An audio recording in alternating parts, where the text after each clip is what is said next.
Hello and welcome to another Yellow Glasses interviews with Chris Clyde Green. Today I have with me Walter Benjamin and Jacob Bazora.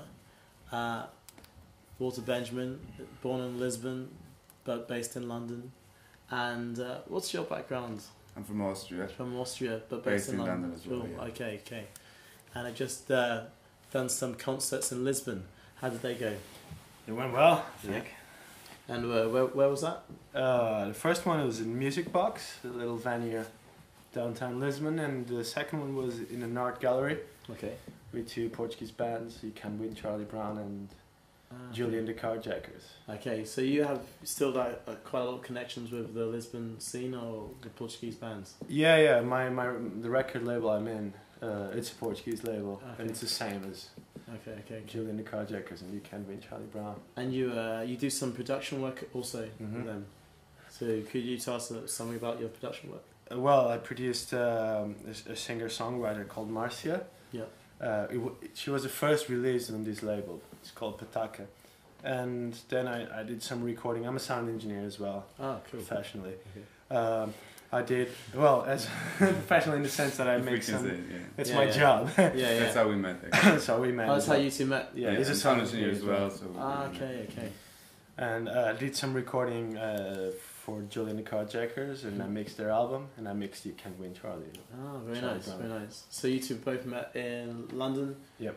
Can you explain the scene in comparison to maybe the scene here and the scene in London? Because you're part of the East End scene, East End London. Well, the scene in London is way bigger, first of all. Right. Which is good and bad at the same time. It has good things and bad things about it. The good thing is you have a big variety of stuff happening. A lot of bands playing all the time. Yeah. The thing I appreciate here, for example, is that because it's a smaller scene, musicians have a bigger group feeling. You know, musicians know themselves better. Mm-hmm. Everyone knows it. It's like a nice collective. Yeah, exactly. I like that. Whereas in London, I guess it's a bit more disparate and people more, I don't know, at each other's throats, maybe a bit more competitive in that sense, or... Yeah, maybe. Well, that's depends who you meet. I think. Exactly. Like, we're not competitive, but yeah. I guess there are people that are, Yeah, in London you also have people from everywhere around the world, yeah. and that's really nice. That's how I met him, you know. That's the cool thing. Yeah. About London, you know. And I guess with people from being around the world, you have so many different sounds as well. And I don't know, how would Walter Benjamin and Mr. Jacob describe your sound? How do you describe your sound? I don't like to put everything in the same box. Right. Yeah. My idea. Is to make every album sound completely different, so that people can't really label it.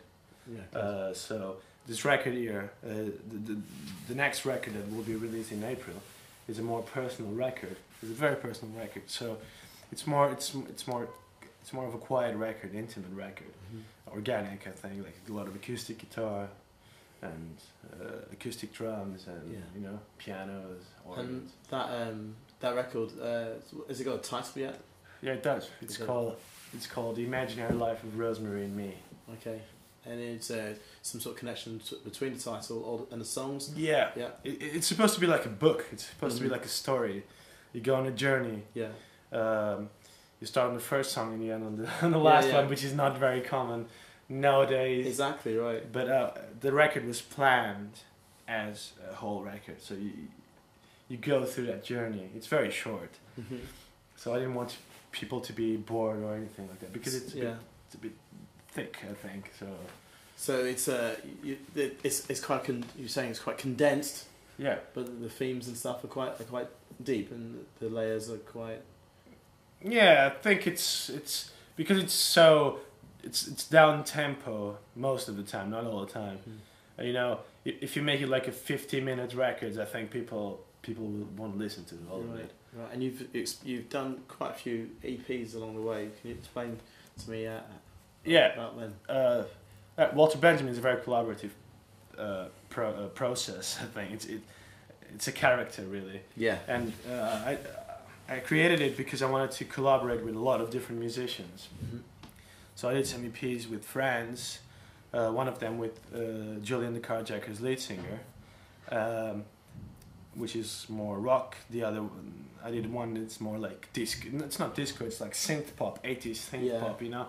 Because I like all kinds of music. Right. And I want to be involved in a lot of styles, different stuff, depending on the mood you're in. So like Chromeo sort of sound, like there's a band called Chromeo, there's like the 80s sort of synth pop as well. Yeah, maybe a bit shoegaze as well. Okay, yeah. I don't know. Okay. Let's try and categorise more and more. So, and then obviously you two met, and do you do any of the singing, or are you mainly based on the instruments? Such? We're building it up still. There's a lot more to come, I think. We have to work on many more things. Okay. At the moment I'm not singing. Yeah. And the record that is coming out, I haven't played anything because we met and I helped him to do a bit of engineering work and stuff like that. And yeah, then from now on we move into the future and we'll see. Yeah. It's gonna be. Okay. We're doing a record together, actually. We're writing a record together about robots. Okay. Yeah. So it's like the Austrian side, you know, like more sort of Kraftwerk kind of stuff, you know. He's the synth guy. So I'm the songs guy. So we try to combine that and make it into a record. And a nice collaborative process. Yeah. It's cool because what I feel what's quite appealing maybe about this project is the fact that it's constantly in development and it's an explorative process. I think that's a really good thing for a modern artist to do, or a modern musician. Speaking of musicians, underneath the keyboard we have Bob Dylan. He's sort of squashed, helping us out. Who as artists do you respect? Which musicians do you admire? Man, I love Dylan. Of course, it was the first record, the first vinyl I've ever bought was when I was like 14 or something. I went to this second-hand shop. Just in case you don't know, a vinyl, it's a plastic vinyl thing. You put it down. You know, it's not like an MP3. Sorry. Sorry. Can you explain the story again? Yeah, no. I went to this shop and I saw this Dylan record, "Blood on the Tracks," which is the most depressing record, I think. And I bought it. I didn't even know it, you know. And I took it home and I listened to it from top to end, and it sounded amazing to me. And I thought, oh, this is great, you know. But when I was a kid, the first band I discovered was the Beach Boys, and it was the first CD my mom gave me when I was like maybe 8 years old or something, because she had a cassette with the Beach Boys, and I kept listening to it all over again. It's the Pet Sounds. No, it was like a greatest hits or something like that, and then she gave me the Beach Boys live in London. Yeah. And I love the songs, you know, like they can write 2-minute pop songs, like I Get Around, and then they play God Only Knows, you know, like, and it's this kind of band. It's amazing. And I'm also into the Beatles a lot. These are like my 3 favorite artists ever. It's the Beatles, the Beach Boys, and Dylan, I think. Yeah, okay. I think it's the pillars for like modern pop. 3 Bs. The 3 Bs. Yeah, exactly. I never thought it like that. Very cool. Very nice. No, but I completely agree that with the Beach Boys and obviously Dylan and such. So there's poetry in those musicians that people don't really realise these days as well. Yeah, sure. What it takes to be a musician and the dedication and the work towards that. And for me, the Beach Boys, in terms of the harmonies as well, sure, it's amazing. Beautiful. Do you try and put maybe some fragments or some elements of what you heard into your work? Sure. Yeah. I think especially, I'm not a very concerned musician in terms of I'm gonna write the next the next symphony or whatever, or breakthrough. Make up something that was never heard before. I don't believe in that. And I don't believe in influences. I don't believe in trying to... Like musicians if you look at the history of music, even with classical music, you see that music was built upon what was made before, and how different composers influenced each other. Mm-hmm. So I try to get stuff from Dylan. I love the acoustic guitars in Dylan. I love those simple chord progressions, you know. Yeah. I love the Beach Boys harmonies. I love the way the Beatles explored the sonic component on records, how they created the modern album, you know. So all of this, I think it's part of my music, as well as other bands. I love stuff like Animal Collective, and Yeah, you know, so you suddenly have. And if you listen to Animal Collective, you listen to the Beach Boys, you know, like those vocal harmonies they use. Yeah, so it goes around, I guess. Yeah, I definitely agree with that sort of thing. It's not that it's being recycled; it's that everyone is sharing it. Yeah, is sharing these thoughts and ideas. And for you, Mr. Bazora, what musicians do you think come to mind for you? As well, very it's a big mix, I think. Yeah. I also grew up listening to my parents' record collection. I don't know, like it was Queen, Led Zeppelin. Yeah. You know, rock stuff. The and things grand like rock. that. Yeah. Yeah. Nowadays, I also appreciate like newer bands. If you want to say, like, for example, I like Little Dragon, for example. They're cool. And so some of your contemporaries, such as Little Dragon and stuff, which contemporaries do you respect? So which musicians currently now are you saying, actually, okay, I like this band, they're saying something or they're doing something new? Is there any one that you have on your mind? There are many. I have to say one thing. I listen to records usually 1.5 years after they were released, because I can't process the amount of information people stream nowadays. Like, you know, every day there's new bands, new records. I think if I want to be honest with the music, I want to listen to it properly. Right. So, but there's a lot of stuff happening right now, like Saint Vincent, you know, I don't know, so much. Yeah. So it's impossible to be. I agree with you there, because we are inundated with information, Yeah. like, things like the internet and stuff like these YouTube sessions. So, what is your opinion on things like I don't know, like MP3 sales or MP3 piracy, or bands giving away their music for free and stuff like that? I know it might be a very controversial issue for someone to discuss, but what's your opinion? Giving it away for free, I think, is a good idea in a way. I think, because it depends. If you want to sell records and stuff, it's a bad idea, of course. But if you want to get your name out there, and if you want people to listen to your music, I think it makes you a lot more accessible. You know, if you put stuff out there, and even if it's for free, because I think the whole industry changes, and if you kind of try to fight it, you will lose. So you have to kind of find a way and go with it. You know. Yeah. And if people know you, they come to your concerts, which is good for you in the end. You know. So I think. Yeah, it is a good way, I think, to put stuff out for free, but at the same time also give the possibility to pay for it. People pay for music, I think. I mean, not everybody, but when I'm listening, if I had a track and I downloaded it for free, and I liked it, and I would go out and buy that record. Yeah, I would say that record's good. Yeah, sure. Keep that. Yeah. I buy a lot of records that I had before, especially when I was younger. You know, when you're 15, you don't have any money to buy to go and buy records, and you want to listen to music. So I started, maybe in the last 3-4 years, I started buying all those records that I didn't pay for in the first place. And especially vinyl editions and stuff like that. Records that I really love. I used to remember going, listening to the radio and having your cassette and pressing record. Yeah, exactly. Absolutely. I love that. Yeah, no one ever complained about that. But anyhow. But just in the terms of on the subject of MP3s, you know, like these projects started in a Lisbon-based label called Mersbouw, which was basically a net label. And our idea was to create a music scene here in Lisbon, and we used to just basically make our records, and most of them were done in my bedroom, and we did a lot of records like that. And we had a website, and people could download it for free. And from that project, you have names like Noiserve. Noiserve came out of that label. You know, Bifachada, which is a big name here in Bifachada, yeah. Here in Portugal. He recorded his first EP was recorded on my 4-track machine, you know, like my cassette machine, and we did records together in my bedroom, and I don't know, a lot of the stuff that is happening right now came from these kind of labels, you know. Yeah.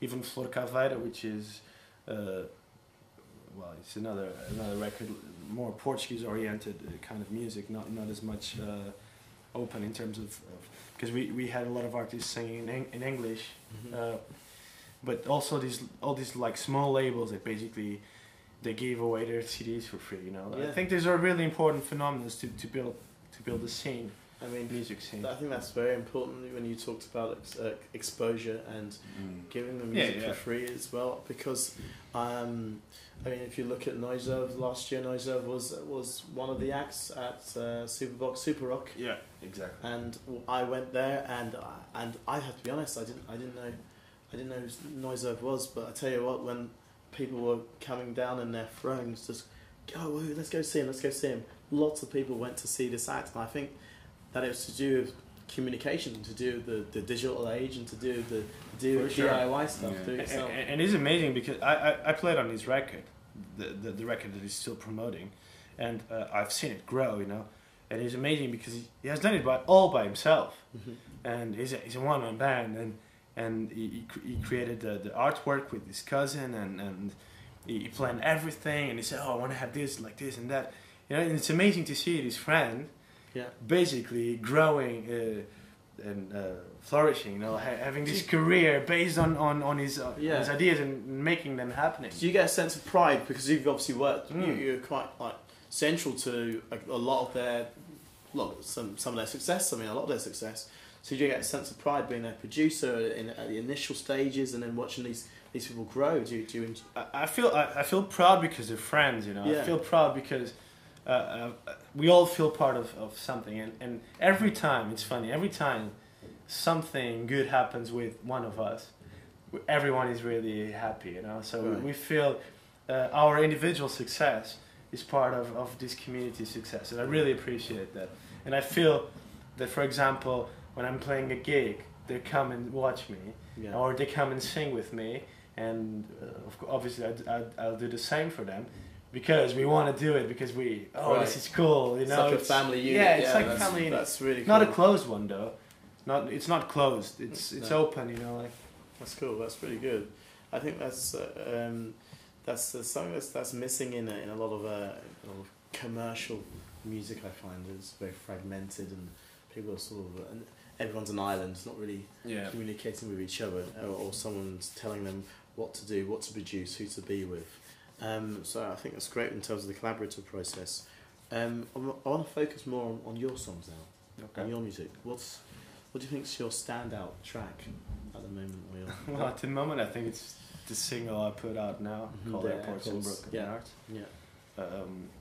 Well, I think it reflects a bit of what's coming out in April, in a way. New record. It's a new phase. It's the current phase, I think. So yeah, I'm always more keen on my most recent stuff. I think it's normal. And it's a down tempo track. It's a bit tropical. I think there's like tropical feel to it. I think it has nice has hints of air. Does that? Really. I think he's a big air fan. Okay, good. There is a little bit of an influence, I think, in. Yeah. Maybe not in this record. Yeah, in this record as well a little bit. Maybe. But I think it's curious you say that. It's very interesting you say that. Yeah. I felt because it had air instrumentals and then a sort of maybe slightly pulp in terms of vocal tone. In terms of that's what I just from my hearing I felt it was more. It was like that. I like the mix and I like the way that that's the phase and I think that's definitely a good direction. But obviously. With this project, you feel you're going to change a lot, or do you feel like? Sure. Okay. I have my next record almost recorded, so it's like you finished quite a lot of work very quickly. Sort of. But I think I have a lot of ideas. I have periods where I have a lot of ideas, and periods where I work on those ideas. You know. Which I think it's how I keep myself sane. You know. And So I wrote a lot of songs and now I'm trying to develop them. It takes a bit of time. This record was supposed to be finished in 3 days and it took me a year to finish it. Okay. So as you can see, it's not that fast. But it's more of an organic process. Someone calling you on the phone and telling you when it's going to be done. Would you prefer this way rather than the pressure? Pressure sometimes is good for you to finish stuff. I know. You know, because if you feel I can do it whenever, then you maybe do It's other alright. stuff, you know. Okay. So it makes you not sleep and just work, Okay. focus on working, which is also important. You guys are, in a sense, a two-man band. So how's that process? We're a Because mutant band. You're a mutant band. Yeah, because here in Lisbon we have, I had my musicians who I played with. They're basically Julian the Carjacker's lead singer. He's an awesome drummer, and he's the guy that always played drums with me for me. And their bass player, Lucas, he's the guy that plays bass for me. So when we played here, every time we play here, they'll play with us and other musicians. Minta and the Brooktrap, the girl that she's a singer-songwriter, Francisca Curtzau, and she sings with us, and we have friends coming and guests and whatever. So you are you are like this amoebic mob of musical mutants creating new sounds. We want to play with as many different people as possible, you know. And this I just want to comment on this. When I saw these, can I hold it up? Yeah, Is that all right? Yeah. When I saw this, I thought this is fantastic. Is it on? How do I'm not even sure how I switch it on. There you go. So you've got a collection of strange little sounds and interesting keyboards. And can I have a story on one of these things in front of me? Just what's the story behind this? This one or the big one? Well, let's go for both. Why not? Let's have a look at both. You can tell this one. I can tell this one. This one actually belongs to Noiser. Okay. Don't tell him, because he bought this one day in Feira de Ladra, you know, the street market. Oh, okay, yeah. Where basically people sell a lot of stuff on the street, and he bought it like for 10 euros or 7 euros, something ridiculous like that, and he took it home, and he was like, oh, check this out, this is amazing. And I was like, yeah, it's amazing. Like, can I take it home? So yeah, try it. And it's been sitting around my house for like the last 4 years maybe. I never claimed it back. So, but it's a cool keyboard. It's like a little organ, you know. Yeah. You have drum beats here. You know, kind of. Well, your secret's out. Your secret's out there. Man, it's fine. It's fine. We have no secrets. Okay. If your secret's out, you just find another one. Yeah. So what about this thing here? This one I got it in December. I went to Venezuela, and my mother-in-law, I don't know, one day, she said, "Oh, I have something for you," and she comes out and gives me this. And I always wanted it. It's amazing. And I sat on the floor and I was playing the whole day with this thing because it is small, but you can do a lot of things with it. And it's a calculator as well. It's a calculator as well. Yeah, that's the best part about it. Yeah. That's convenient, right? Yeah, it's really. You can take amazing beats on it. Really good stuff. You can program on sounds and everything. It's amazing. I love it. It's cool because you guys. It seems you guys like to mix between the acoustic and the electronic and digital, and that's all. That's. We have more of that stuff, and we constantly go to second-hand shops or charity shops in London. We bought an organ like this for £7.50, which has beats and everything as well. Oh, it's amazing. Nice. Yeah. I think I have to find me a 10 euro keyboard. Yeah. Somewhere. I think it's really nice. They're amazing. They're amazing. Yeah. What's next in this project? What's your Well, for the next few months, I think we're gonna play in April here in Lisbon, hopefully, for an album launch with a lot of guests. Nice. And then try to tour as much as possible. We're trying to play the UK, obviously, because that's where we live. Actually, we're playing in the UK in April, the 6th of April. We have the Hackney Attic. Hackney Attic. So Hackney Attic on the 16th. On the 6th of April. Okay. And we try to play Austria, obviously. Yeah. Switzerland. Yeah. Whereabouts in Austria are you based? Very close to Switzerland, actually. Okay. It's in the west of Austria. Okay. And so the idea is to go to Zurich because we can play there, and we can play then where I'm from the area, and obviously we want to go to Vienna as well. Fantastic. We're working on that at the moment, but yeah, Yeah, I think yeah. we're positive to get something. So a European tour of some sort. Of some Also, sort. a self-organized one. Yeah. Okay. DIY. DIY in that whole thing. Yeah, the whole thing. Okay, that's great. So thank you very much for being here and showing me all your interesting instruments, and I'm looking forward to the album, which is out in April. April. Okay, and where can we find you online? You can find us on Facebook. Yeah. Okay, you have a like page on Facebook? Yeah, we have a like page. Just type in Walter Benjamin, Jacob Atzoa as well, and you can like us on Facebook. If you type in Walter Benjamin or Jacob Atzoa, you find the other one very easily as well. So Yeah. Do not go through Google to find. You may find a German philosopher. Yeah. This is the real Walter Benjamin. Okay. The other one was fake. All right. Thanks very much, guys. Cheers. Thanks very much. Thank you very much. Cheers.